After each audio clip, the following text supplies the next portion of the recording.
महकमा आबपाशी ने नैब और AFC के मामलात के लिए 3 अफसरान पर मुश्तमिल एक कमेटी कायम कर दी है। कमेटी के चेयरमैन एडिशनल सेक्रेटरी टेक्निकल महकमा आबपाशी होंगे। अरकान में डिप्टी सेक्रेटरी एडमिन महकमा आबपाशी और सेक्शन ऑफिसर प्लानिंग महकमा आबपाशी शामिल होंगे। अपडेट करें इस हवाले से महकमा आबपाशी ने नैब और AFC के मामलात के लिए 3 अफसरान पर मुश्तमिल एक कमेटी कायम कर दी है। कमेटी के चेयरमैन एडिशनल सेक्रेटरी टेक्निकल महकमा आबपाशी होंगे। अरकान में डिप्टी सेक्रेटरी एडमिन महकमा आबपाशी और सेक्शन ऑफिसर प्लानिंग महकमा आबपाशी शामिल होंगे। इस हवाले से मजीद तफसीलात जानेंगे नुमाइंदा 5 न्यूज शकील नाइट से। शकील, बताइएगा मजीद क्या अपडेट्स हैं आपके पास?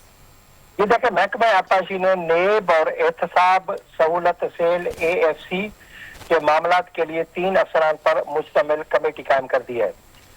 महकमा आबपाशी ने ये इसलिए इक़दाम उठाया है क्योंकि आबपाशी के कई से अफसरान के खिलाफ नेब में इंक्वायरी चल रही होती है, या जो एहतसाब सहूलत सेल है उसके हवाले से भी कई सारी जो शिकायत इस तरह की जो चीजें आती हैं, तो उसके हल के लिए उन्होंने 3 रुकनी एक कमेटी तश्कील दी है।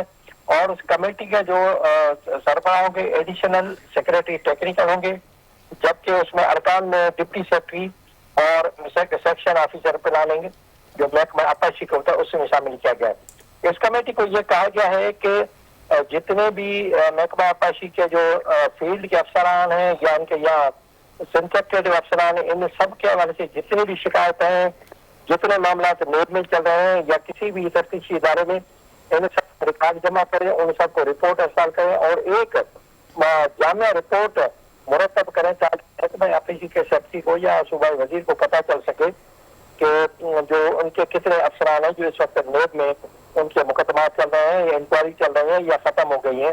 तो उसके ऊपर उन्होंने महकमा आबपाशी ने 3 रुकनी कमेटी ने तमाम रिकॉर्ड मुरतब करना शुरू कर दिया है। तफसीलात के लिए शुक्रिया शकील नाइट।